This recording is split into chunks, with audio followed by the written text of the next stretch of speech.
Hello student, this side Sudhir Grover, senior faculty member of Infomax course Edu। आज हम discuss करेंगे part 2 JU 2017 paper. हमने part 1 discuss किया था, first 30 question discuss किए थे। आई होप वो क्वेश्चन आपको क्लियर हो गए होंगे। उसमें से मैक्सिमम क्वेश्चन एवरेज थे, 1 और 2 क्वेश्चन थोड़े से टफ थे, बट आपने देखा होगा कि JU पेपर टफ नहीं आता। एक माइंड में एक हमारा मिथ है कि JU टफ होता है, ऐसा नहीं है। बट JU के लिए आपको क्या चाहिए? कंप्लीट सिलेबस की प्रिपरेशन चाहिए। आपने पूरा सिलेबस तैयार होना चाहिए आपका। ये ना हो कि आपने कुछ चैप्टर कर लिए, कुछ चैप्टर छोड़ दिए, देन आप JU पेपर देने जा रहे हो, तो उससे कोई फायदा नहीं होगा। बिकॉज JU में जो बच्चा बैठता है वो क्लीन बच्चा बैठता है। वहां पर आपकी प्रिपरेशन बिल्कुल अच्छी होनी चाहिए। ये मैंने आपको फर्स्ट लेक्चर में भी बताया था। अदरवाइज अगर आप क्वेश्चन देखोगे तो मैक्सिमम क्वेश्चन में सिंपल है। अबाउट 10 प्लस क्वेश्चन होते हैं जो एवरेज टफ क्वेश्चन होते हैं। वो 10 प्लस क्वेश्चन ही आपकी मेरिट को डिसाइड करेंगे, बिकॉज सीट्स JU में कम है। तो इस बात को समझ के चलो कि जब JU की तैयारी कर रहे हो तो आपको कंप्लीट प्रिपरेशन चाहिए। आपको पता होना चाहिए कि एडवांस मैथ्स के टॉपिक कौन से आएंगे और +1 +2 मैथ्स के टॉपिक कौन से आएंगे। आपको एक ही चीज़ की नॉलेज होनी चाहिए। प्रीवियस ईयर पेपर्स तो आपको देख के जानी पड़ेंगे। ओके, सो मैं स्टार्ट कर रहा हूँ। आज का फर्स्ट क्वेश्चन आप देखोगे, आज का फर्स्ट क्वेश्चन जो है वो एडवांस मैथ्स का है। कहाँ का क्वेश्चन है? Eigen values. Find the eigen values of this matrix. मैंने आपको फर्स्ट डे भी बताया था कि मैं ऐसे क्वेश्चन आपको नहीं समझाऊंगा, मैं आपको टोटली कॉन्सेप्ट सिखाऊंगा कि इसके पीछे कॉन्सेप्ट क्या है। आइगन वैल्यूज का आपको कॉन्सेप्ट आना चाहिए, वो कॉन्सेप्ट आपको पता भी होगा। आपको पहले क्या करना है? आइगन वैल्यूज का मीनिंग क्या होता है? Values of lambda satisfying the, इसको अगर मैट्रिक्स को ए मान लें तो आइगन वैल्यूज क्या है? Values of lambda satisfying this determinant A minus lambda I zero. these are values of lambda satisfying this। वो क्या होती है? आइगन वैल्यूज होती हैं। मींस आपने a माइनस लैम्डा i का क्या मीनिंग हुआ? डायगोनल में से जो डायगोनल है उसमें से लैम्डा लैम्डा माइनस कर दो, जो आपकी डिटरमिनेंट आएगी उसको सोल्व कर दो। डायगोनल में से आपने लैम्डा माइनस कर दिया, बिकॉज लैम्डा i क्या होता है आपको पता है। लैम्डा i का मतलब क्या होता है? अगर मैट्रिक्स 2/2 है, मैट्रिक्स 2/2 है तो लैम्डा i का मीनिंग क्या होगा? लैम्डा i का मीनिंग होगा लैम्डा 0 0 लैम्डा। अगर a माइनस लैम्डा i का क्या मीनिंग होगा? आपने a में से आपके a मीन्स आपकी जो मैट्रिक्स है वहां में डायगोनली प्रिंसिपल डायगोनल में से अपने लैम्डा माइनस कर दिया, लाइक दिस। ये हमारे पास आ गया a minus lambda i। Principal diagonal में से लैम्डा माइनस हो गया, बिकॉज ये दो एलिमेंट तो 0 0 है, वो तो सेम के सेम रहेंगे। ये दो एलिमेंट तो सेम के सेम रहेंगे। आपकी जो प्रिंसिपल डायगोनल है वहां से लैम्डा माइनस हो जाएगा। सिंपल सीधा आप यहाँ पहुंच गए। अब इसको आपने डिटरमिनेंट को खोल दिया तो आपके पास ऐसा आ गया। देखो आपके सामने हाफ माइनस लैम्डा का स्क्वायर माइनस 1/4 0। इसको सोल्व किया तो लैम्डा की वैल्यू आ गई 0 and 1। These are two eigenvalues. Very simple question. Okay, eigenvalues एक मेन टॉपिक है अगर हम JU की तैयारी कर रहे हो। Eigenvalues, eigenvectors. तो आइगन वैल्यू का मैंने आपको थोड़ा सा वे बता दिया कि values lambda satisfying this determinant 0। तो आपने क्या करना है? आपने डायगोनल में से, प्रिंसिपल डायगोनल में से लैम्डा लैम्डा माइनस कर देने हैं। ओके, जो डिटरमिनेंट को सोल्व कर देना है। जो लैम्डा की वैल्यू आएगी वो क्या होंगी? आइगन वैल्यूज होंगी। Very simple question. Okay, now question number 33। 32 question आपको मैं बता चुका हूँ, आइदर क्वांट का होगा या कंप्यूटर्स का होगा। वो हमारे क्वांट और कंप्यूटर के टीचर आपसे डिस्कस करेंगे। मैं मैथ्स के क्वेश्चन डिस्कस कर रहा हूँ। ना क्वेश्चन नंबर 33 के अगेन फिबोनाची सीक्वेंस। फिबोनाची को या फिबोनाची को डिपेंड्स अपॉन आप कैसे प्रोनाउंस करते हो।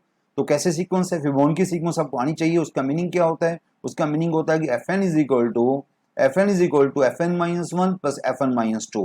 मीन्स कि next number is equal to sum of previous 2 numbers. Okay, f1 क्या 1 है, f2 क्या 1 है। For n greater than 2 this relation आपके पास होना चाहिए। This is Fibonacci sequence. तो मींस कि F3 क्या होगा? F3 होगा F1 आप n को 3 डालो तो क्या बनेगा? F1 plus F2। F3 क्या होगा? F1 plus F2। F4 क्या होगा? F2 plus F3। Means next one क्या होगा? प्रीवियस 2 का सम, प्रीवियस 2 का सम। तो लाइक दिस वन, F1 तो 1 है, F2 तो 1 है। F3 क्या होगा? F3 होगा F1 plus F2। F1 plus F2 का क्या मीनिंग हुआ? 1 प्लस 1 2 हो गया, आपके सामने है। F4 क्या होगा? F4 होगा F2 plus F3। F2 plus F3 means F3 ये रहा, F2 ये रहा, 1 प्लस 2 3 हो गया। ओके, F5 क्या होगा? प्रीवियस 2 का सम 5 हो गया। F6 क्या होगा? प्रीवियस 2 का सम 8 हो गया। So on so on so on. Okay, अब आपके पास क्या पूछा गया कि ये सीक्वेंस मैनी वन 1 1 है या ऑन टू इन टू है। तो आपको दिख तो गया था कि मैनी वन तो साफ दिख गया था, बिकॉज 1 के लिए 1 डालोगे तब भी वैल्यू आपकी 1 पे भी 1 है, 2 पे भी 1 है। तो फंक्शन मैनी वन तो हो ही गया। ओके, आपने वन डाला तब भी वैल्यू वन आई, आपने वन डाला तब भी वन आया, टू डाला तब भी वन आया, मीन्स फंक्शन मैनी वन हो गया। ओके, अब ऑन टू है, इन टू है, फंक्शन कहां से है, एन टू एन है। ऑन टू का मीनिंग की कोऑर्डिनेट इक्वल टू रेंज, तो आपको टोटली एन कवर अप होना चाहिए, आपका रेंज में टोटली एन कवर अप होना चाहिए। पर मैं जो देख रहा हूं जो आउटपुट है उसमें कई मेंबर्स मिस है, लाइक 4 नहीं आ रहा, आप देख रहे हो 4 आउटपुट नहीं आ रही है। 4 आउटपुट कैसे लेके आओगे, लेके नहीं आ पाओगे, बिकॉज जो आपकी फिबोनाची सीक्वेंस होती है वो इंक्रीजिंग सीक्वेंस होती है, 2 3 5 8, नेक्स्ट मेंबर क्या होगा, 13 होगा, मीन्स कि कभी अब बीच का 4 नहीं आएगा, ना 9 आएगा, 9 भी नहीं आएगा। अगर F7 निकालने की बात करेगा वो 13 होगा, मीन्स कि बीच के मेंबर्स कभी नहीं आएंगे, बीच के नेचुरल नंबर्स कभी नहीं आएंगे, means function is not onto. ये मैनी वन हो गया and not onto, means कि इन टू। ओके, क्या पूछा गया, many one and not onto, this is many one not onto, तो क्या आंसर दोगे आप, answer now D choice, because many one and but not onto means कि into. Okay, तो ये हमारे पास क्वेश्चन आ गया। Okay, now question number 33 भी अच्छा क्वेश्चन था, 32 भी अच्छा था, 33 भी अच्छा था। 36 नाउ, बीच के क्वेश्चन जो है क्वांट रीजनिंग के हैं, तो वो हमने मिस कर दी हैं, वो आपके क्वांट रीजनिंग के टीचर और कंप्यूटर के टीचर डिस्कस करेंगे कंप्यूटर के question. Now, how many numbers in the range 1000 to 9999 don't have any repeated digits. ये तो बड़ा सिंपल क्वेश्चन हो गया, मींस कि आपको 4 प्लेस नंबर बनाने हैं, आपको 4 प्लेस नंबर बनाने हैं, 1 2 3 4। कैसे बनाने हैं, नो डिजिट रिपीटेड, कोई डिजिट रिपीट नहीं होना चाहिए, हैव नो रिपीटेड डिजिट, कोई डिजिट रिपीट नहीं होना चाहिए, आपको 4 प्लेस नंबर बनाने हैं। ओके, समझ आ गया, 4 प्लेस नंबर बनाने हैं आपको, तो नेचुरली यहाँ पे 0 तो होगा नहीं, बिकॉज 4 प्लेस नंबर बनाने हैं, 0 नहीं आएगा, बाकी 9 में से कोई भी डिजिट आ सकता है। आपके डिजिट्स कौन से होते हैं, 0 1 2 अप टू 9, तो यहाँ पे 0 नहीं आएगा, बाकी 9 में से कोई भी आ सकता है। Okay, for this we have 9 places. Okay, जो यहाँ पर आ गया वो यहाँ पर नहीं आएगा, बिकॉज हमें डिफरेंट डिजिट चूज करने हैं। ओके, जो यहाँ आ गया वो यहाँ नहीं आएगा, मीन्स कि अब एक प्लेस हमने यूज कर लिया तो यहाँ पर रिमेनिंग 9 आएंगे। ओके, आपने एक प्लेस यूज कर लिया, एक अल्फाबेट एक डिजिट यूज कर लिया, एक डिजिट हमने यूज कर लिया, बाकी 9 में से कोई भी आ सकता है, यहाँ 0 भी आ सकता है, मीन्स अब 2 डिजिट यूज कर लिया आपने तो इस प्लेस के लिए 8 वेज, 3 डिजिट यूज कर लिया आपने और दिस प्लेस के लिए 7 वेज, तो 9 9 8 7, दिस इज आंसर। ओके, और दिस प्लेस 0 नहीं आ सकता, दैट्स वाई 9 वेज, जो यहाँ पर आ गया वो यहाँ पर नहीं आ सकता, that's why 9 ways, 2 digit use कर लिए और दिस 8 वेज, 3 डिजिट यूज कर लिए और दिस 7 वेज, तो answer 9 into 9 into 8 into 7, very simple answer 4 5 3 6। Okay, ये क्वेश्चन बड़ा सिंपल लेवल का हो गया। Now question number 37 again simple, student must answer exactly 8 questions out of 10, आपको 8 आंसर देने हैं out of 10। Okay, on final examination, in how many ways can she choose the questions to answer if she must answer at least 3 out of last 5, condition क्या है, at least 3 out of last 5 and at most 4 out of first 5, तो ये condition है कि उसको at least 3 करने हैं, at least 3 करने out of last 5, total 10 questions है, उसको 8 क्वेश्चंस करने ही है, उसको एटलीस्ट 3 करने आउट ऑफ लास्ट 5, एटमोस्ट 4 करने आउट ऑफ फर्स्ट 5, ये कंडीशन है। ओके, टोटल 10 क्वेश्चंस है। ओके, 5 5 के 2 सेट बन गए, फर्स्ट का 5 अगले का 5, 2 सेट बन गए 5 5 के। तो मैं अगर लेके चलूं कि उसने ये पहला चांस है एटलीस्ट 3 करने हैं, तो अगर उसने 3 क्वेश्चन किए होते फर्स्ट 5 में से, फर्स्ट 5 में से 3 कर, देखो 2 सेट बन गए, फर्स्ट 5 नहीं लास्ट 5 सॉरी, लास्ट 5 में से अगर 3 करेगा तो यहां से वो 5 करेगा, यहां से 4 करेगा तो यहां से भी 4 करेगा, यहां से 5 करेगा तो यहां से 3 करेगा, ये लास्ट 5 में से, ये फर्स्ट 5 में से है ना, और लास्ट 5 में से और फर्स्ट 5 में से, ऐसा कुछ कह रहा है कि अगर लास्ट 5 में से एटलीस्ट 3 करेगा तो वहां से टोटल उसको 8 क्वेश्चंस करने हैं, तो यहाँ 3 तो यहाँ 5, यहाँ 4 तो यहाँ 4, यहाँ 5 यहाँ 3। ओके, ये पहली कंडीशन देखते हैं, यहाँ एटलीस्ट 3, गुड, एटलीस्ट 3 हो सकता है। उसने कहा कि एटमोस्ट 4, तो यहाँ 5 नहीं हो सकता, यहाँ पर एटमोस्ट 4 हो सकता है, 5 नहीं हो सकता, तो ये केस तो आपका आउट हो गया, ये केस तो आपको निकालना पड़ेगा, ये केस आपका नहीं होगा, बिकॉज एटलीस्ट 3 तो हो गया, पर एटमोस्ट 5 उसने एटमोस्ट 4 बोला है, सेकंड सेट जो ये फर्स्ट 5 का सेट है, यहाँ वाला फर्स्ट 5 वाला। ओके, वहां से एटमोस्ट 4 कर सकता है, 5 नहीं कर सकता, तो ये पॉसिबिलिटी नहीं होगी। अगली पॉसिबिलिटी देखते हैं, 4 4 4 4 मींस एटलीस्ट 3, एटलीस्ट 3 मींस की मोर देन 3, 3 और मोर देन 3, तो 4 भी ठीक हो गया। एटमोस्ट 4 मींस की, ठीक है, ये भी ठीक होगा, एटमोस्ट 4 मींस की एटमोस्ट मैक्सिमम 4 कर सकता है, मींस 4 कर सकता है, तो ये वाला केस हो गया। ओके, ये केस हो सकता है। एटलीस्ट 3 तो मींस कि 5 भी कर सकता है। टोटल आपके जो सेट है वो 5 5 का सेट है, ये सेट भी 5 का है, ये सेट भी 5 का है। एटलीस्ट 3 तो 5 भी कर सकता है, एटमोस्ट 4 तो 3 भी कर सकता है। Okay, very good. ये दो सेट हमारे ठीक हो गए, ये दो पॉसिबिलिटी हमारी काउंट होगी, सिर्फ दो पॉसिबिलिटी। ओके, समझ गए, ये वाली पॉसिबिलिटी आपके नहीं काउंट होगी। वैसे 3 पॉसिबिलिटी बनती थी पर 2 पॉसिबिलिटी काउंट होगी। ये वाली पॉसिबिलिटी मैंने बता दी बिकॉज इसके चक्कर में, हमारे इस चक्कर में ये पॉसिबिलिटी आउट हो गई। तो अब ये 4 5C4, तो पहली पॉसिबिलिटी क्या बनेगी हमारी, 5C4 into 5C4, out of 5 5 questions करना ना हमें।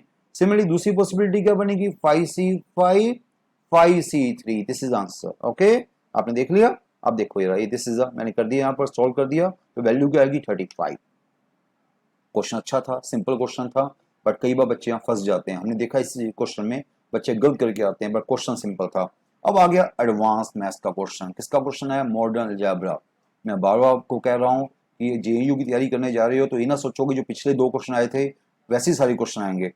जो पिछले 2 क्वेश्चन आपने देखे वो तो 90% बच्चा करके आ जाएगा, पर जो मैं अब कराने वाला हूँ 38 क्वेश्चन, ये क्वेश्चन वही कर पाएगा जिसकी प्रिपरेशन एडवांस लेवल की रेडी है कि नहीं है।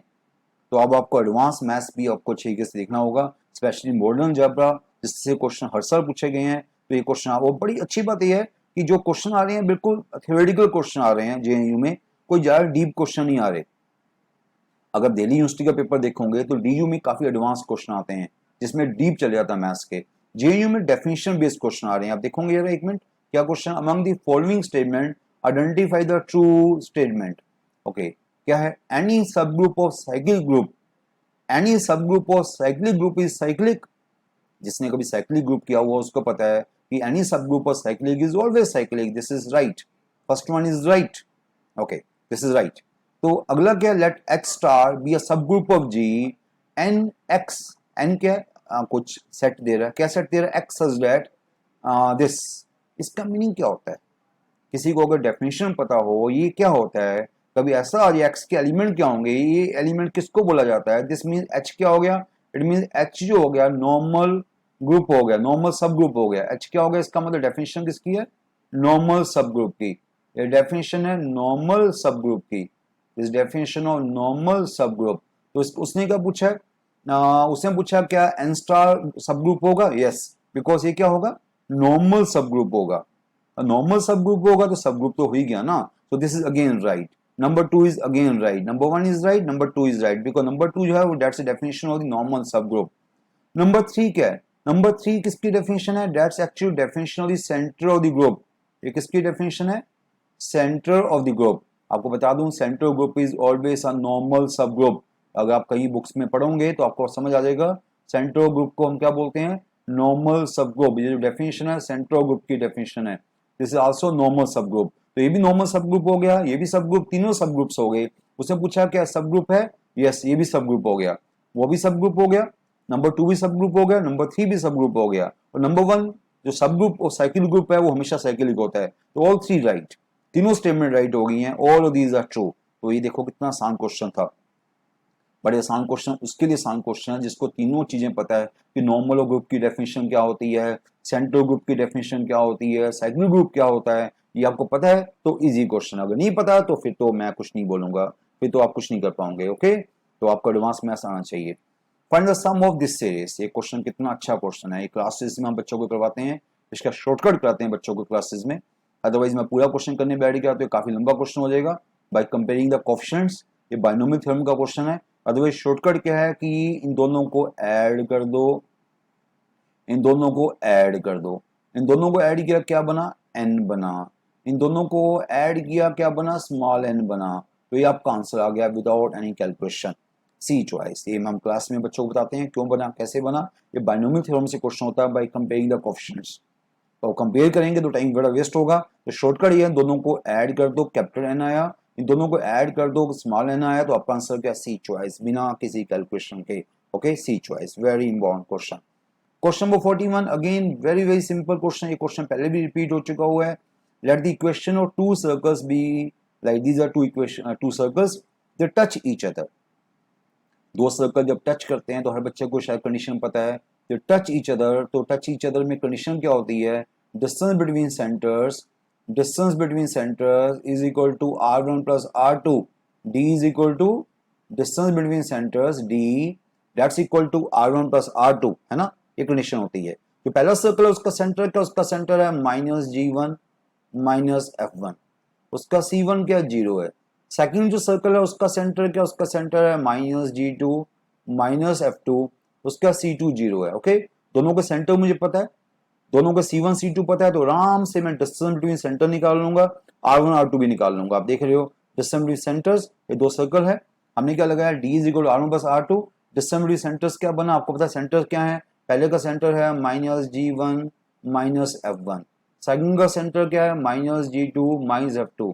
तो डिस्टेंस बिटवीन सेंटर का फॉर्मूला लगा दिया, डिस्टेंस बिटवीन 2 पॉइंट्स का फॉर्मूला x1 माइनस x2 का स्क्वायर, y1 माइनस y2 का स्क्वायर, आपको आता होगा, तो डिस्टेंस बिटवीन सेंटर्स का फॉर्मूला। ओके, डिस्टेंस फॉर्मूला, ये क्या, पहले का रेडियस, इसका रेडियस क्या है, इसका रेडियस है r1 क्या था रेडियस, g1 स्क्वायर पर f1 स्क्वायर, c1 तो 0 है, c1 0 है, तो ये फर्स्ट का रेडियस आ गया। सिमिलरली सेकंड का रेडियस आ गया, सेकंड का रेडियस क्या होगा, उसका रेडियस होगा अंडर ऑफ g2 स्क्वायर पर f2 स्क्वायर, उसका भी c2 0 है। बस ये डिस्टेंस सेंटर आ गया, ये r1 प्लस r2 आ गया। आगे स्कूल की कैलकुलेशन, स्क्वेयरिंग करो, क्या करना पड़ेगा, स्क्वेयरिंग करो। ओके, आप दोनों साइड को स्क्वेयरिंग कर दो, देन आपका आपस में क्या, देखो स्क्वेयरिंग किया जा रहा है, उसके बाद इसको आपस में सोल्व कर लो। तो ऐसे स्क्वेयरिंग करेंगे, देखो स्क्वेयरिंग किया, अंडर हट गया, ये भी कंप्लीट लेफ्ट साइड से अंडर हट गया।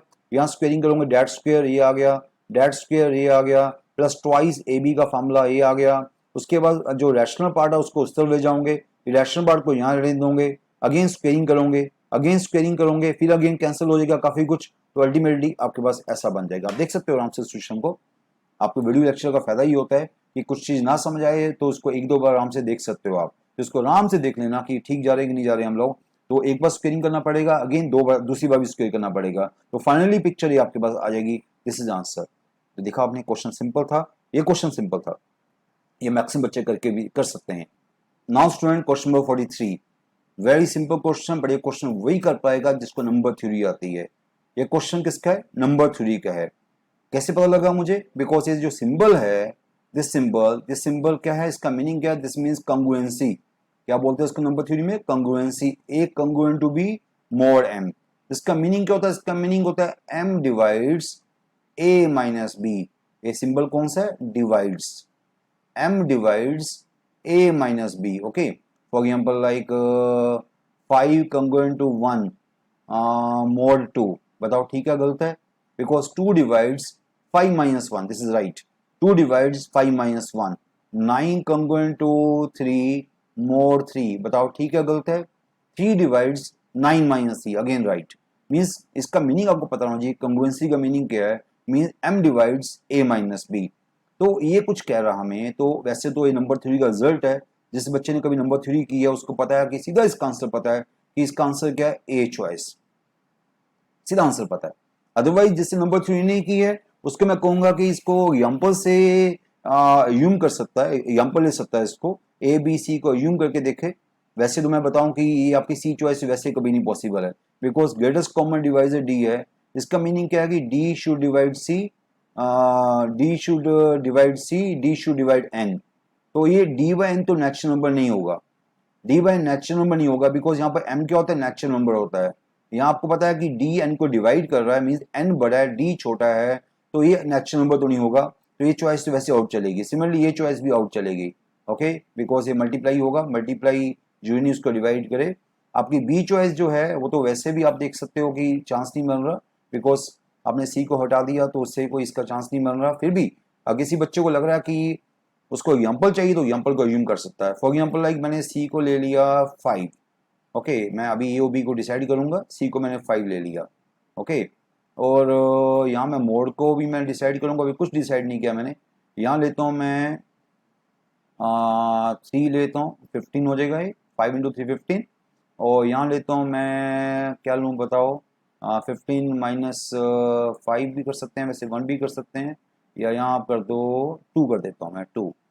तो 15 माइनस 10, 15 माइनस 10 कितना हो गया, 5 हो गया, तो यहाँ पर मैं 5 कर देता हूँ, ओके, या मैं 5 कर देता हूँ, ओके। चलो यहाँ पर फिर मैंने सी ले लिया, 5 ले लिया, ए क्या ले लिया, ए मैंने 3 ले लिया, और बी क्या ले लिया, बी मैंने यहाँ पर 2 ले लिया, ओके। और यहाँ पर हमने ओके एन क्या ले लिया, एन बी 5 ले लिया, एन बी 5 ले लिया, ओके। ये सी है, ये ए है, ये सी है, ये बी है, ये आपका एन है। अब हमें क्या करना है, जीसीडी निकालना सी ओ एन का।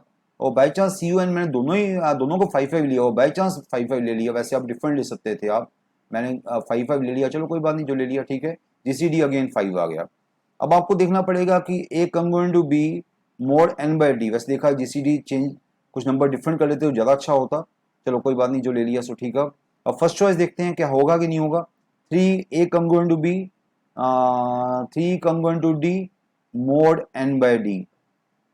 बाई चांस एन भी मैंने एन क्या लिया था, एन भी 5 लिया था, और डी भी बाई चांस 5 आया, तो 5/5 मैंने कहा था ना, ये दोनों को डिफरेंट करते हो ज़्यादा अच्छा होता है, चलो कोई बात नहीं, जो ले लिया वो ले लिया। अब तो ये 1 आ गया, तो 1 वैसे तो 1 किसी नंबर को डिवाइड करता है, तो इसे चेक करने की जरूरत नहीं है कि 1 divide 3 minus 2, this is right, तो स्टेटमेंट आपकी राइट हो गई।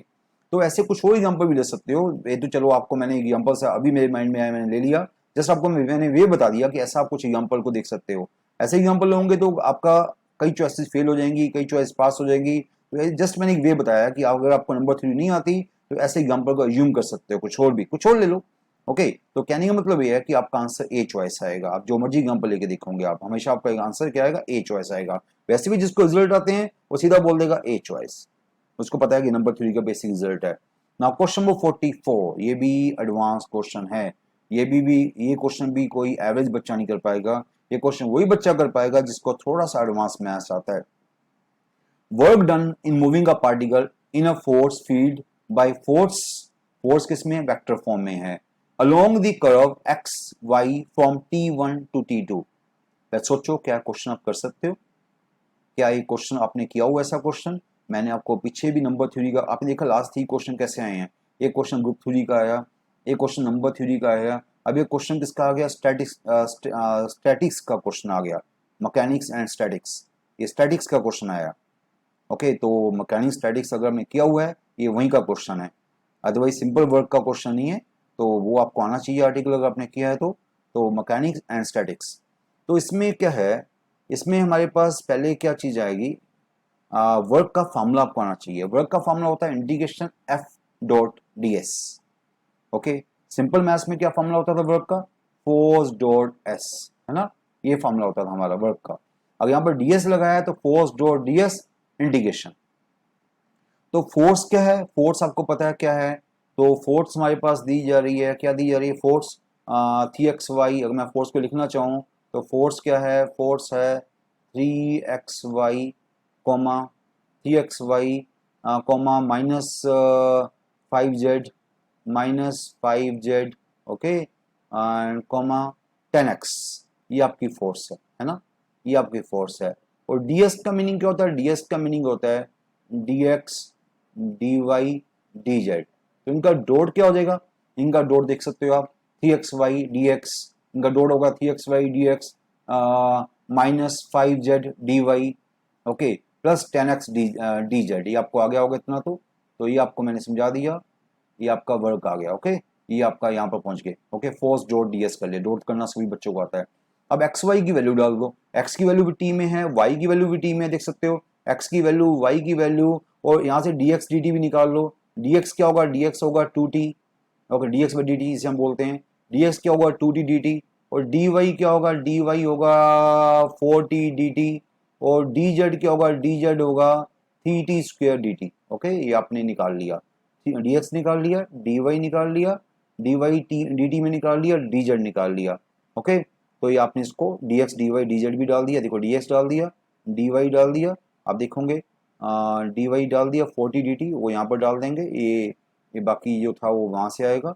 जेड की वैल्यू भी टी में है, एक्स की वैल्यू भी टी में है, वाई की वैल्यू भी टी में है, जेड की वैल्यू भी टी में है, सारी वैल्यूज डाल दी हमने एक्स वाई जेड की, साथ में d x d y d z भी डाल दिए, d x d y d z को भी पुट कर दिया, फाइनली आपके पास बन गया।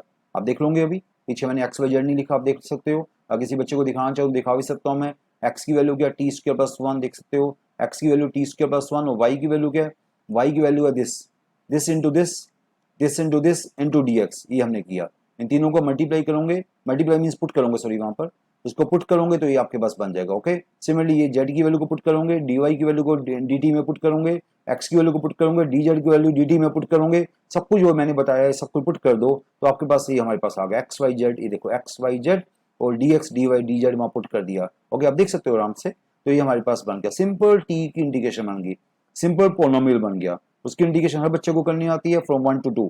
टी क्या था, T from 1 to 2, T from 1 to 2 आपने इंटीग्रेशन कर दी। ओके, सो अब इसके आगे इंटीग्रेशन हर बच्चे को आती है। तो टी की पावर 5 की इंटीग्रेशन कर ली हम लोगों ने, ये इंटीग्रेशन हो गई है फ्रॉम 1 to 2।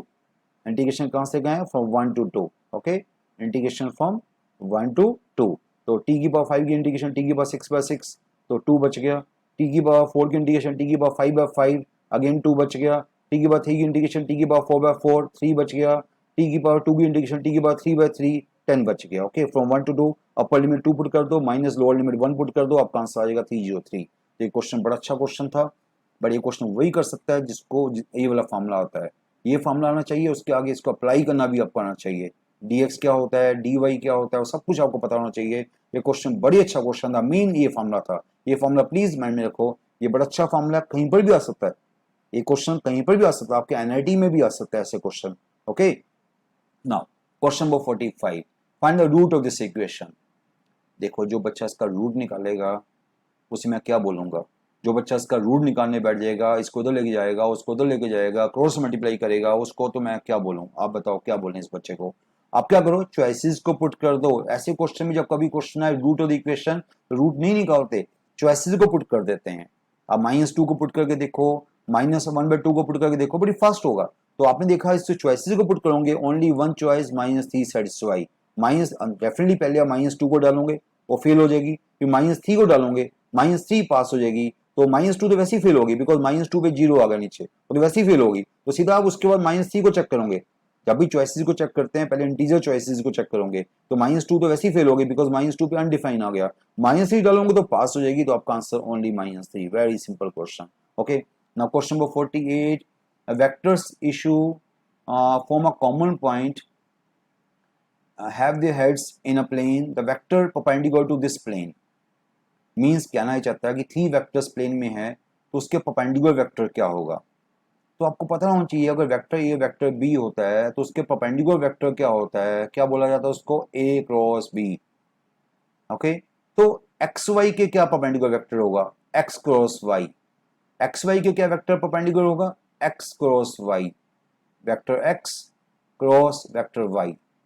वाई जेड के क्या परपेंडिकुलर होगा, वाई क्रॉस जेड। ओके, और एक्स जेड के क्या परपेंडिकुलर होगा, vector x cross z. Okay, ये तीनों परपेंडिकुलर वेक्टर आ गए। तो तीन परपेंडिकुलर वेक्टर आ गए तो उनका सम भी क्या होगा, परपेंडिकुलर वेक्टर होगा, तो आंसर इज डी चॉइस।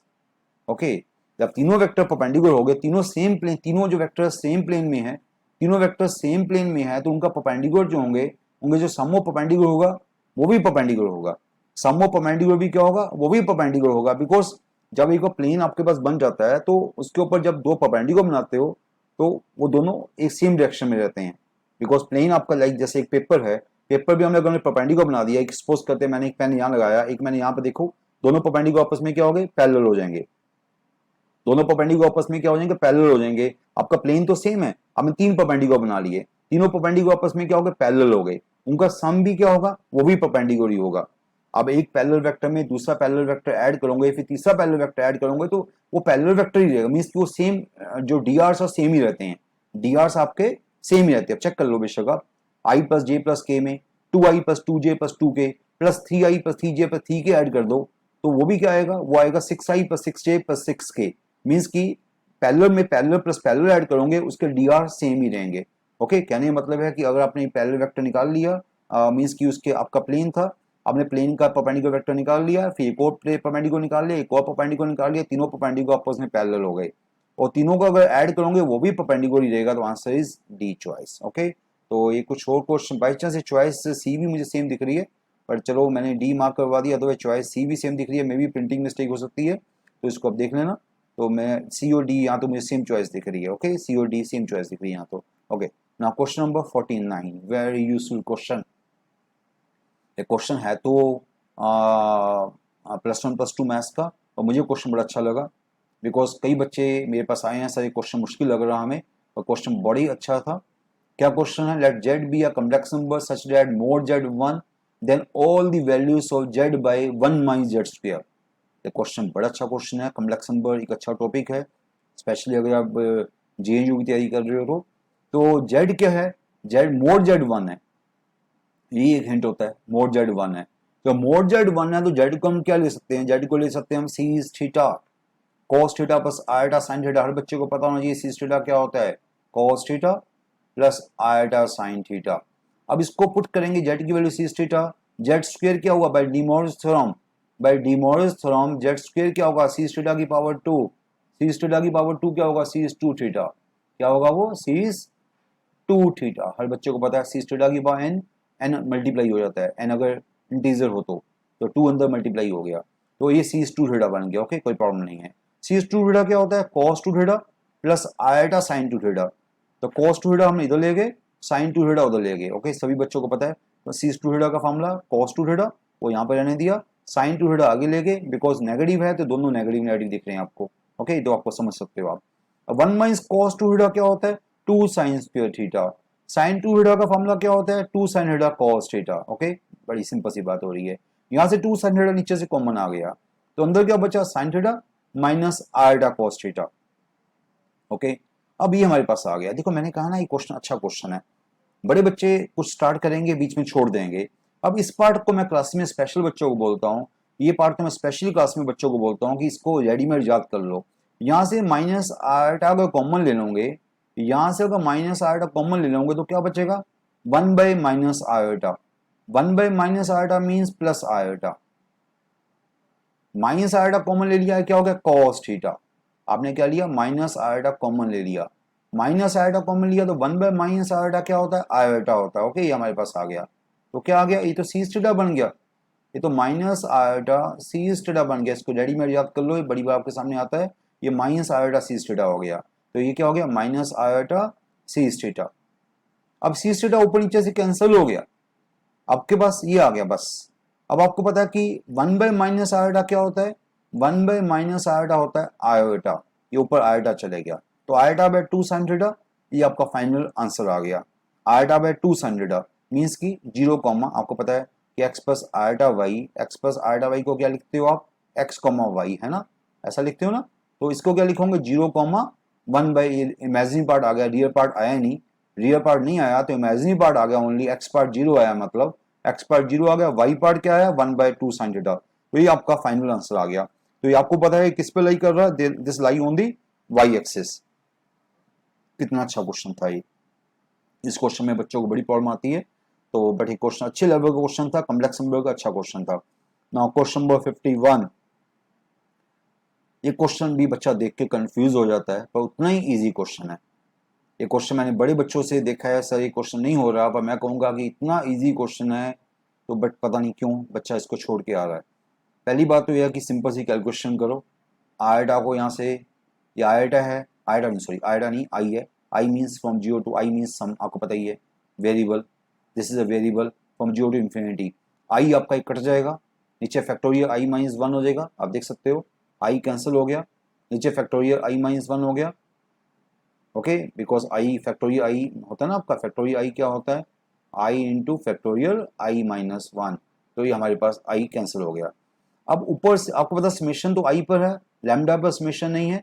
आपने लैम्डा भी कॉमन ले लिया बार, आपने यहाँ से लैम्डा भी बार एक कॉमन ले लिया। ओके, ऊपर लैम्डा की पावर क्या होगी? आई माइनस 1 होगी, लैम्डा की पावर आई माइनस 1, नीचे फैक्टोरियल आई माइनस 1। मुझे बताओ कि ये क्या होता है, पहले मुझे प्लीज बताओ। समेशन एक्स की power r by factorial r, r from 0 to infinity क्या होता है? ई पावर एक्स, क्या होता है? E power x, exponential series. तो ये क्या है? आई फ्रॉम 0 डालोगे तो नेगेटिव फैक्टोरियल आ जाएगा, उसको इग्नोर कर देते हैं, आपको पता है 0 पे नेगेटिव फैक्टोरियल आएगा, उसको इग्नोर करेंगे। 1 डालेंगे फैक्टोरियल 0 आएगा, 2 डालेंगे फैक्टोरियल 1 आएगा, ऊपर नीचे सेम आ रहा है, ये आपकी एक्सपोनेंशियल सीरीज बन जाएगी। ये क्या बन जाएगी? E power lambda by this. Okay, 0 डालोगे तो उसको इग्नोर कर देंगे, बिकॉज 0 पे नेगेटिव डिफाइन नहीं होता, 0 को इग्नोर कर देते हैं। 1 2 3 4 5 डालोगे तो आपकी एक्सपोनेंशियल सीरीज बन जाएगी। This is now E power lambda series, क्या होगी? ई पावर एक्स सीरीज मींस ई पावर लैम्डा सीरीज। ई पावर लैम्डा हो गया, वो ई पावर लैम्डा पहली माइनस लैम्डा पहली बार था, ये दोनों आपस में कैंसिल हो गए, तो क्या आंसर बचा? लैम्डा। देखो मैं वीडियो लेक्चर ले रहा हूँ, जिस बच्चे को लगे कि उसको थोड़ा फास्ट लग रहा है वो आराम से एक वीडियो को पॉज करके इसको कई बार सुन सकता है। जब तक उसको ना समझ आए वो सुनता रहेगा, ओके। और कुछ आपको ज़्यादा प्रॉब्लम आएगी तो मैंने आपको कई बार बोला है कि आप हमारे यहाँ पर नीचे कमेंट्स में आप हमें कमेंट्स भी कर सकते हो कि आपको कहाँ पर प्रॉब्लम आ रही है, उसको हम दोबारा से आपको एक्सप्लेन कर सकते हैं। और यूट्यूब में मैंने आपको पहले ही बता चुका हूँ, यूट्यूब में जाकर चैनल को सब्सक्राइब करो। डेली हम आपके सामने JNU का पेपर लेके आ रहे हैं, सिमिलरली NIT का पेपर लेके आएंगे, कई कई मेन चीज़ें लेके आएंगे फ्री ऑफ कॉस्ट। तो यूट्यूब चैनल जाके सब्सक्राइब करो, उससे क्या होगा कि आपको हर चीज़ आपको मैसेज आते रहेंगे, तो आप कुछ भी आपको डाउट्स लगे तो कमेंट्स भी कर सकते हो। ओके स्टूडेंट्स, नाउ आगे चलते हैं। नाउ क्वेश्चन नंबर 52 क्वेश्चन में क्या है? Suppose A is a rational number, B is a rational number. देखो कितने अच्छे क्वेश्चन पीछे आ रहे थे, कितना बच्चे वाला क्वेश्चन आ गया। ए अगर रैशनल है, बी अगर इरेशनल, हर बच्चे को पता है कि A प्लस बी इरेशनल है।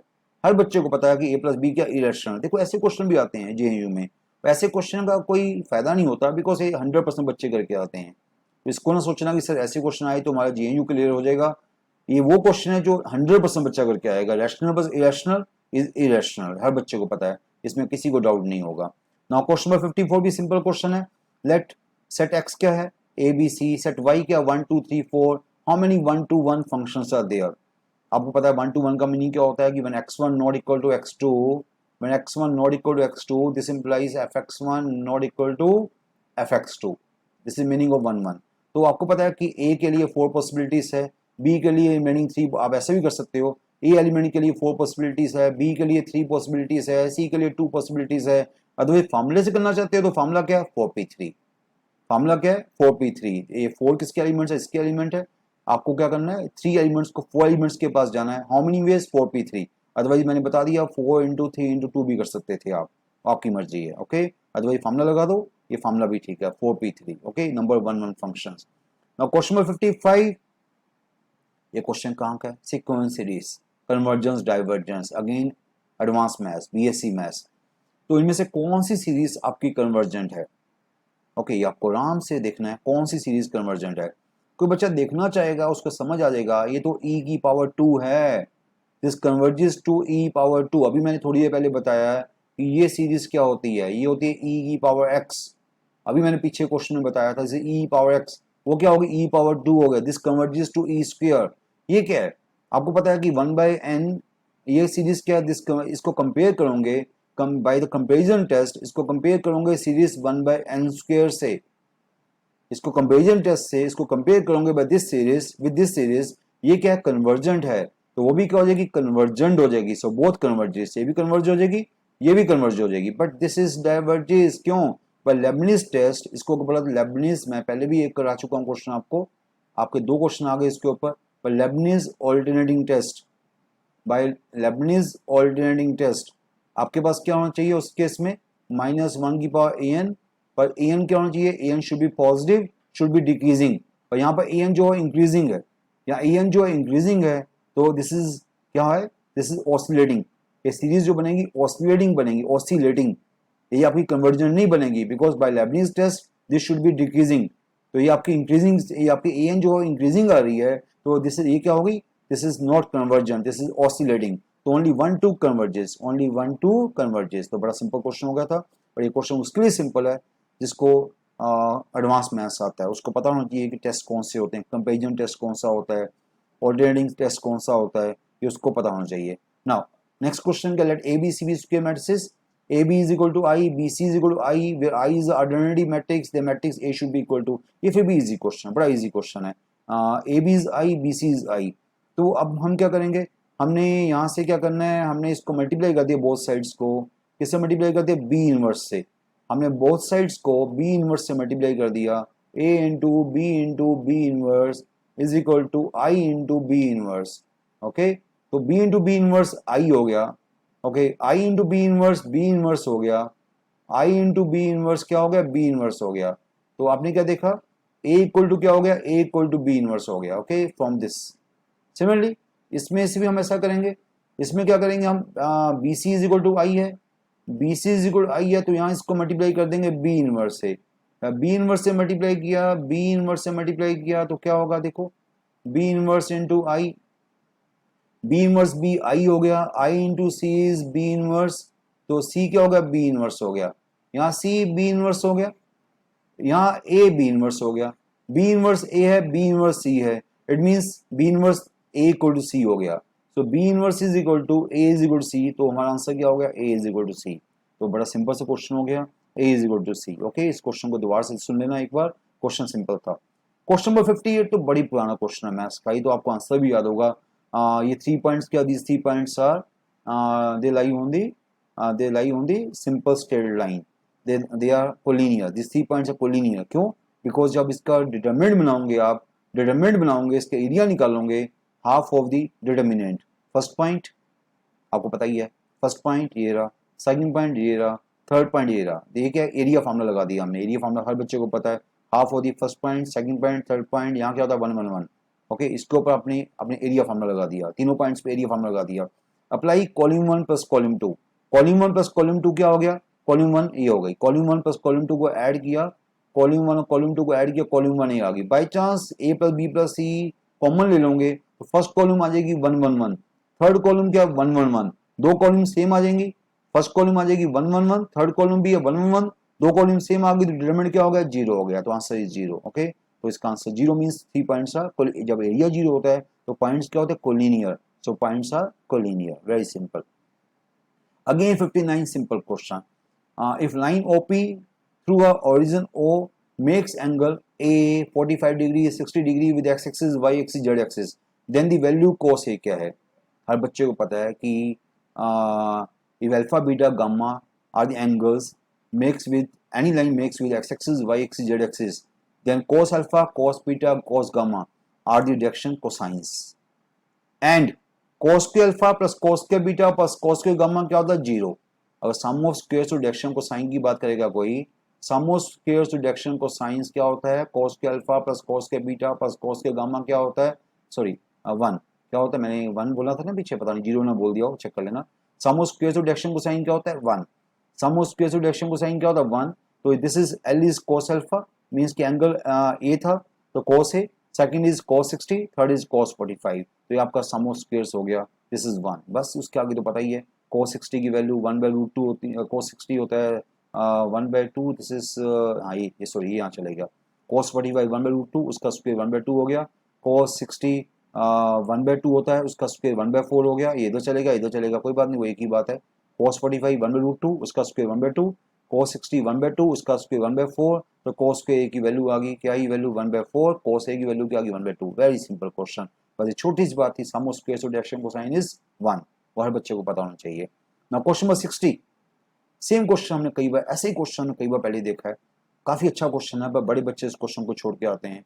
इसमें एक सिंपल चीज देखनी पड़ती है आपको कि दोनों का सम क्या है, इन दोनों का सम है 225, बस ये हिंट था कि दोनों का सम 225। आपको tan 225 की वैल्यू आती है, कैसे आती है बताओ, बिकॉज मुझे पता है कि ये क्या होता है 180 प्लस 45, और tan क्या बनेगा, third quadrant tan is positive, tan 45 क्या होता है 1 होता है, यस ये हिंट था कि दोनों का सम क्या है 225 है, बस उसी हिंट को हम यूज करेंगे।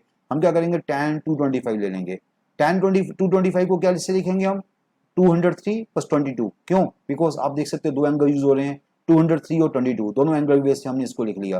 फॉर्मूला क्या होता है tan a plus tan b by 1 minus tan a tan b, ऐसा लिख लिया। ओके, तो बस ठीक है, अभी मैंने बताया कि tan 225 को क्या लिखोगे 180 प्लस 45, तो tan 45 1 हो जाएगा। ओके, बाकी तो हमने कुछ नहीं किया, बाकी ये राइट साइड सेम चल रही है, इसको कुछ नहीं, tan a plus tan b by 1 minus tan a tan b का फॉर्मूला लगाया हुआ है, ये सेम चल रहा है, इक्वल टू 1 हो गया। अब क्रॉस मल्टीप्लाई इसको उधर ले गए तो लेफ्ट इसको उधर ले गए तो इधर चलेगा 1, ये 1 इंटू दिस सेम रह गया इक्वल टू दिस। आपका क्वेश्चन क्या था, आपका क्वेश्चन था this plus this plus this, ये आपका क्वेश्चन था, that plus that plus that, इसको माइनस को उधर ले गए तो अब क्या रहेगा 1 is equal to this much, ये आपका आंसर आ गया। देखो कितना सिंपल क्वेश्चन हो गया, ये क्वेश्चन में इतना हिंट था कि आपको देखना था कि 203 22 क्या होता है, उनका सम 225 होता है, उसकी वैल्यू आपको आती है 1 है। उसके बाद बच्चे के दिमाग चल पड़ेगा कि tan a plus tan b का फॉर्मूला लगा दिया तो हम यहाँ पहुंच जाएंगे। ओके, सिंपल क्वेश्चन बट अच्छा क्वेश्चन था। Now next question, how many elements in the power set of the empty set. हर बच्चे को पता है कि when set has n elements when set has n elements the power set has 2 power n elements. ये result तो आपको पता ही है। ओके, अब सेट ए जो है उसने क्या बोला, number elements in the power set to the power set to empty set. तो जो सेट ए जो है एम्प्टी सेट है, सेट ए एम्प्टी सेट है, तो उसका पावर सेट में कितने एलिमेंट्स होंगे, उसके पावर सेट में एलिमेंट्स है 2 पावर 0 1 एलिमेंट है।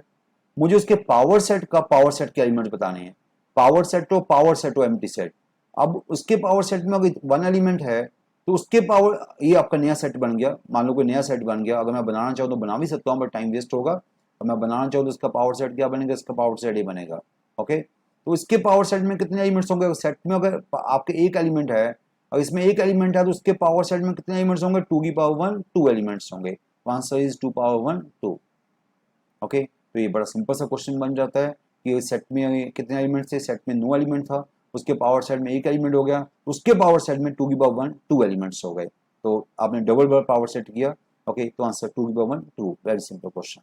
नाउ क्वेश्चन नंबर 62 काफी अच्छा क्वेश्चन है।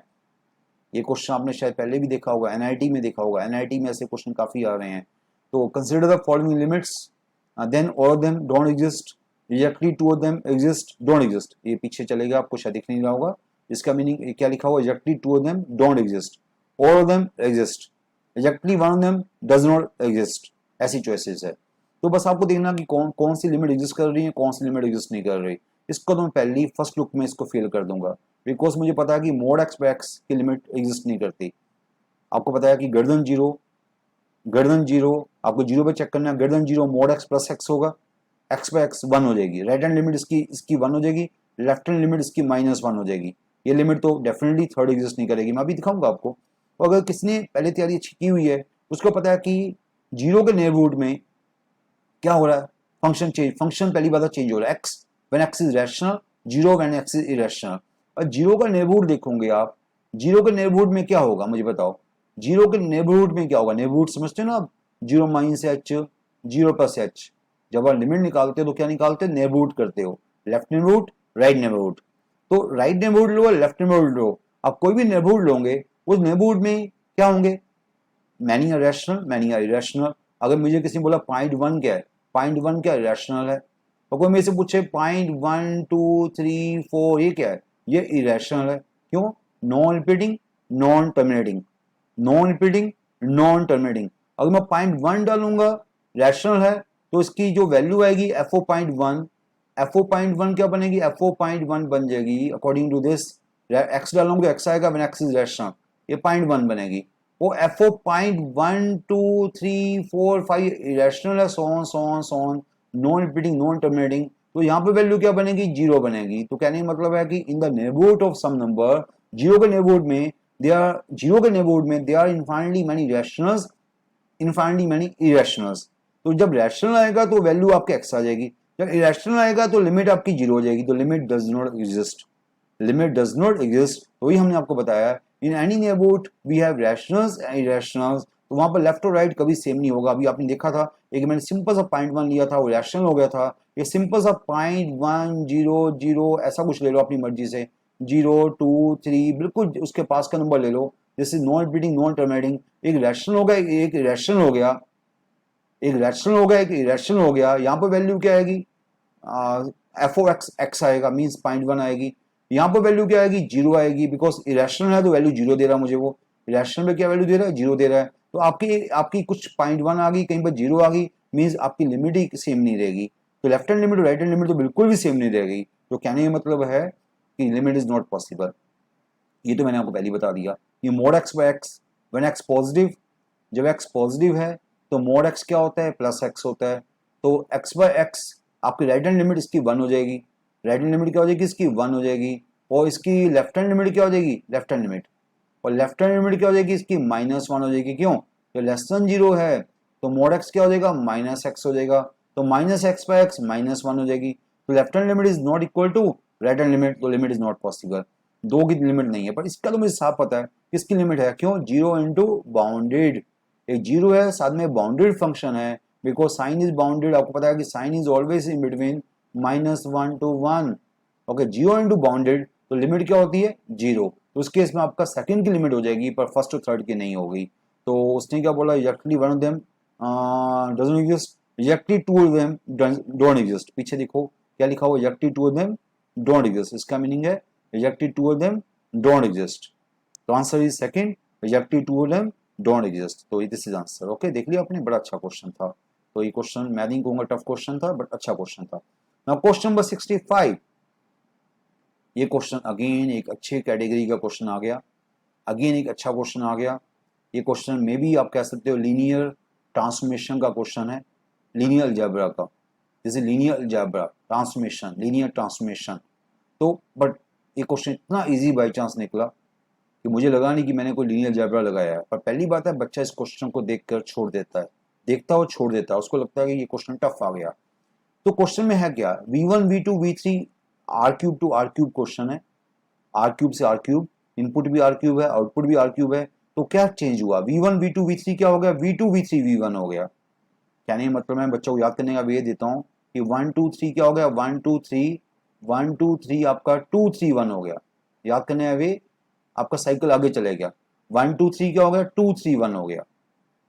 आपने v1 v2 v3 डाला, क्या आ गया, v2 v3 v1 आ गया। आपने 1 2 3 डाला, आपने v1 v2 v3 डाला, साइकिल आगे मूव कर गया, आपका आंसर क्या आ गया, v2 v3 v1 आ गया। तो याद करने का वे है। ओके, अब आप देखोगे तो आपको t100 चाहिए, मींस 100 टाइम ये काम करना, आपको 100 टाइम ये काम करना है। जो पहली बार काम किया तो उसने, पहली बार तो उसने करके दिखाया है कि v1 v2 v3 डाला तो v2 v3 v1 आ गया। मुझे बताओ अगर मैं दूसरी बार करूंगा, टी स्क्वायर का मतलब, टी स्क्वायर का मतलब टी के अंदर टी डाला, आप हर बच्चे को पता है टी के अंदर टी लिया आपने, तो मींस इसी के ऊपर आपने काम किया, इसके ऊपर। टी स्क्वायर का मतलब T of this, T of this, या आपने टी वन तो कर लिया ना आपने, ये आपको एक बार टी कर चुके हो, टी ऑफ दिस। तो आपको बताया कि साइकिल आगे चल पड़ेगा, v2 v3 v1 क्या हो जाएगा, v3 v1 v2 हो जाएगा। आपको मैंने अभी बताया कि v1 v2 v3 पहले क्या हुआ था, पहले हुआ था v2 v3 v1 हुआ था। अब v2 v3 v1 क्या हो जाएगा, आगे चल पड़ेगा साइकिल, v3 v1 v2 हो जाएगा। अब v3 v1 v2 हो गया। सिमिलर t3 करोगे, t3 मींस इसका नेक्स्ट करोगे, इसका नेक्स्ट क्या होगा, इसका नेक्स्ट बता दो क्या होगा, वो अगेन आ जाएगा v1 v2 v3। इसका नेक्स्ट क्या होगा, v1 v2 v3। आप देख सकते हो v1 से स्टार्ट किया तो v2 v3 v1, v2 से स्टार्ट किया तो v3 v1 v2, v3 से स्टार्ट किया तो v1 v2 v3, मींस एक स्टेप आगे पुश मिल गया।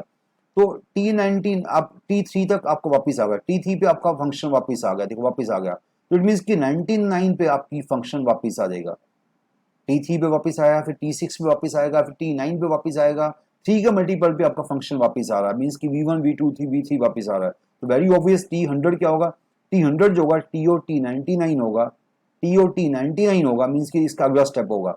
इसका अगला स्टेप क्या है, v2 v3 v1। देखा कितना इजी क्वेश्चन निकला। ये क्वेश्चन बड़ा अच्छा क्वेश्चन था, पर बाई चांस आपको इजी इसलिए लगा कि आपने ट्रिक देख लिया कि ट्रिक क्या यूज हो रहा है, पर बड़े बच्चे इस क्वेश्चन को छोड़ के आते हैं। आपने देखा कि लीनियर अलजेब्रा भी आपके पेपर में आ रहा है, linear algebra, model algebra, sequence series, number theory, बड़ा इजी आ रहा है, बट आ रहा है। आप ये नहीं कह सकते कि आपने एडवांस मैथ्स छोड़ दोगे, आप छोड़ नहीं सकते। सो अच्छे क्वेश्चंस आ रहे हैं। क्वेश्चन नंबर 66 अगेन अच्छा क्वेश्चन है। Let a1 a2 be sequence of number defined by a1 is 1 a2 is 0 like that. जैसे हमने पीछे क्वेश्चन किया था फिबोनाची सीक्वेंस, वैसी क्वेश्चन है। ऐसे क्वेश्चन देख कर डरते नहीं है, बच्चा ऐसा क्वेश्चन देखता है और डर जाता है, डरो नहीं, करो। अब a1 a2 दिया हुआ है, a3 निकालो, a4 निकालो, a5 निकालो, आपको पैटर्न दिखना शुरू हो जाएगा। a1 क्या है, a1 1 है, a2 0 है, a3 क्या होगा, a3 होगा 4, n को 3 डालो, 4 a2 माइनस 4 a1, ये होगा। a2 की वैल्यू पता है, a1 की वैल्यू पता, पुट कर दी। a4 क्या होगा, a4 होगा 4 times the difference of previous two, 4 times the difference of previous two. Okay, 4 times the difference of previous two, तो क्या हो गया 4 times the a3 minus a2, a3 क्या ये रहा, a2 ये रहा, 4 टाइम्स दोनों का डिफरेंस, 4 इंटू माइनस 4 माइनस 16 हो गया। सिमिलरली a5 क्या होगा, 4 times the difference of this two, इन दोनों का डिफरेंस क्या, माइनस 12, 4 इंटू माइनस 12 माइनस 48 हो गया। सिमिलरली पर कोई पैटर्न बन रहा नहीं बन रहा, आप चेक कर लो, मुझे तो दिख नहीं रहा कोई पैटर्न बन रहा है। अगर बन रहा तो अच्छी बात है, अगर आपने कैच कर लिया तो बड़ी अच्छी बात है। तो अल्टीमेटली आप A10 जाओगे, ऐसे बस 5-6 स्टेप लोगे छोटे छोटे। तो मैंने कुछ ज़्यादा पैटर्न बनाने की कोशिश नहीं की, पर आप देख सकते हो कि कोई पैटर्न बन रहा है तो बड़ी अच्छी बात है। फिर तो आप सीधा बोल सकते हो A10 क्या आया, तो मैंने कोई नोटिस नहीं किया ज़्यादा पैटर्न, ना ही मैंने ज़्यादा ट्राई किया देखने की। आप देख सकते हो, अगर आपको कोई सीधा आप यहाँ से जम मार सकते हो, मुझे नहीं पता। मैंने इसको थोड़ी सी कैलकुलेशन कर ली कि मुझे लगा जितना मैं सोचने में टाइम लगाऊंगा उतना मैंने कर भी दिया, तो सीधा मेरा answer dad minus dad 4 time dad minus dad 4 time dad minus dad करके मेरा आंसर सीधा A10 आ गया। तो अदरवाइज अगर क्वेश्चन A100 पूछा होता, कुछ और पूछा होता, तब मैं अपना कुछ और मैथ्स लगाता। तो अभी मैंने ज़्यादा मैथ्स नहीं लगाया बिकॉज छोटा क्वेश्चन पूछा गया था। ना question number 69, let a b that, तो ए स्क्वेयर क्या होगा? ए स्क्वेयर क्या होगा? तो बड़ा सिंपल क्वेश्चन आ गया। ए स्क्वेयर का मीनिंग पता ही है, ए इंटू ए, दोनों मैट्रिसेस को मल्टीप्लाई किया, by chance first row first column 1 omega square omega की पावर 4, फर्स्ट रो को फर्स्ट कॉलम से मल्टीप्लाई करेंगे ना, तो क्या आएगा 1 प्लस ओमेगा स्क्वेयर ओमेगा की पावर 4, ओमेगा की पावर 4 भी ओमेगा होता है, तो क्या हो गया 0 हो गया। 1 प्लस ओमेगा स्क्वेयर 0 हो गया, मीन्स एलिमेंट 0 हो गया। सिमिलरली सभी एलिमेंट ऐसे 0 हो जाएंगे। First row first column, first row second column, first row third column, हर बच्चे को मल्टीप्लाई करना आता है। Second row first column, second row second column, second row third column. आपको बस ये पता होना चाहिए कि ओमेगा क्यूब 1 होता है, और ओमेगा की पावर 5 ओमेगा की पावर 4 कभी आ जाए, ओमेगा की पावर 4 कभी आ जाए तो ओमेगा इंटू ओमेगा क्यूब, और वो ओमेगा होगा। ओमेगा की पावर 5 कभी आ जाए, वो भी आएगा, आपको पता बीच बीच में आएगा शायद वो भी, हाँ मे भी शामिल दिख नहीं रहा। ओमेगा पावर 5 तो शायद कभी नहीं आएगा बिकॉज सभी यही चल रहे हैं, ओमेगा स्क्वेयर मैक्सिमम पावर 4 चल रही है, पावर 5 तो नहीं आएगी, फिर भी चलो ये ओमेगा स्क्वेयर होगा। और दूसरा रिजल्ट क्या यूज़ हो रहा है, 1 प्लस ओमेगा स्क्वेयर क्या होता है 0 होता है, बस ये रिजल्ट यूज़ हो रहे हैं बीच में, ये रिजल्ट यूज़ हो रहा है और ये यूज़ हो रहा है। ओमेगा की पावर 4 ओमेगा है, ओमेगा क्यूब 1 है, बस तो आपके सारे एलिमेंट 0 बन जाएंगे। तो आपकी बस उसने पूछा था ए स्क्वेयर क्या है, A square is the zero matrix, तो आंसर इज ए चॉइस।